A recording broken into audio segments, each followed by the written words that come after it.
words as seeds.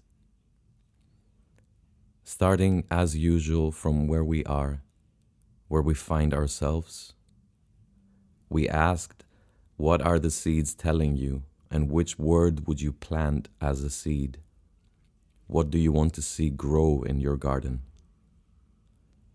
You said trust. Yes, resilience, crack, mycelium, authenticity, relations, commitment, touch. You said come close, wildness, pace, growth, ground, altruism, wonder, silence. You said happy, joyful, wellness. You said keepers, grammars, empathy, imagination, family, murmur, determination, kindness, change, infinity, gratitude, attention, share, discomfort. I asked why. You said it is a place of learning. You said resistance. I asked if armed, and you said if necessary. After all, seeds belong to the realm of fire. Seeds as choices. Take us on a walk through your garden. How does the soil feel under your feet? How does the wind feel like on your skin? What scents are tingling your nostrils? If we were to make a collective garden at one place, which seed would you choose from your garden to bring into our common garden, and why? Looking at the individual memory connected to a specific variety, looking at the value and political significance of that memory. Then Luca and Fabio, taking care of a garden in Palermo, the garden that will become our common garden, they talk to us about their memories and experiences with plants. Seeds as purity. Luca says, if we want to save the seed characteristics, we need to go during the night, individuate the female fruit we want to pollinate, isolate it, come back in the early morning, hand pollinate it, and close it to keep any bees away. Fabio says, imagine we bring all those seeds, each with their individual significance, national, cultural, or personal, and plant them together. This garden of plants of individual importance leaves us with 3 options. Option number 1, distanced garden. Each variety will need at least 500 meters of distance between them. Everyone takes care of their own plant in order to preserve their own memory. Option number 2, plant them close to each other but put high-intensity work to keep them separate. A shared garden, but full of plastic membrane. Each plant will have a net over it. Or option number 3, plant them close together, let them open, and take the risk of cross-pollination. Risk the hybridization. Many things could happen. Of course, nothing could also happen. That is the unpredictability of cross-pollination. We do not know how this garden will look like next year. It is also possible that if my tomato and your tomato cross-pollinate, each seed of this new hybrid might lead to a whole new variety of tomatoes, all of which will be part of, all of which will belong to this garden. Someone says, I was so obsessed with the idea of preserving the memory that I forgot to think of the possibilities of mixing varieties. Someone says, don't pumpkins turn bitter if their varieties mix? How would it make you feel if you lost your variety? What would be lost? What if your special variety does not fit the needs of the collective? Is it an egoist act to preserve your plant or an act to ensure diversity?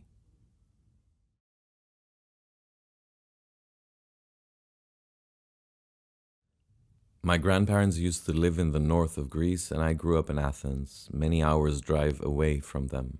We visited each other as often as we could, but as they got older and we got busier, the trips to the village became less frequent.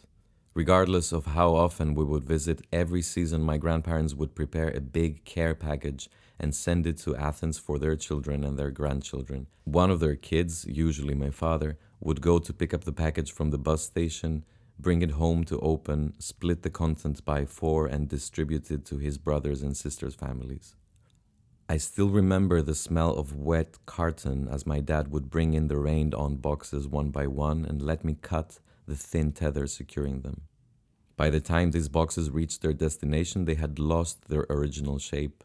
My mom would always say they look as if someone's been kicking them from the village to Athens. One box was filled with hay, which if you probed with your fingers, you discovered the dozens of eggs hiding in there. Boxes packed with seasonal vegetables. Another huge box that contained 20 to 30 chickens slaughtered and deep frozen. We had to divide the content by 4 and make sure the rest of my dad's siblings were there in time to pick up their share before it melts. Another box was chiming with glass jars of tomato paste, some of them sweet, some spicy.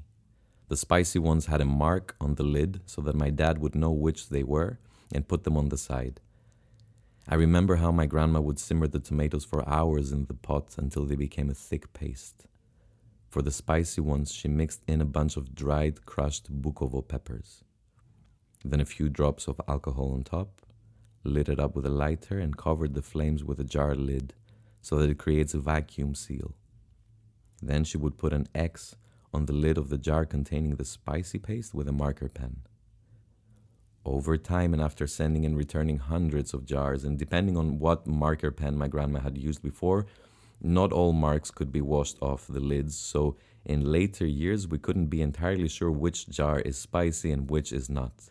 My task during that village unboxing experience was to inspect all jars for cracks and leaks before taking them out of the carton box, also making sure that the spicy ones are correctly marked.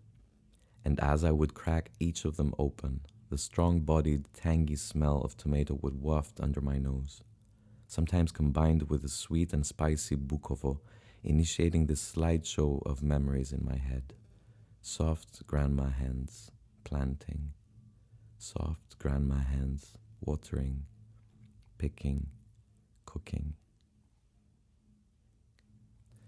In the 2000s, packages became smaller and less frequent. Not so much because my grandparents got older, they kept producing more and more, but mainly because we, the families of their children living in Athens, got more dependent on supermarket food. Suddenly the chickens, egg and tomato paste were not enough to cover our needs. Suddenly it was too much of a hassle to go to the bus station, unpack all of the goods and then distribute them around the city. We still received care packages, but the gesture was now more symbolic than practical. A couple of years ago, both grandparents passed away, and that signaled the end of that era. The seasons were no longer marked by the popping sounds of unsealing jars and the smells of tomato paste and Bukovo. Missing these sounds, smells, and tastes underlines my grandparents' absence.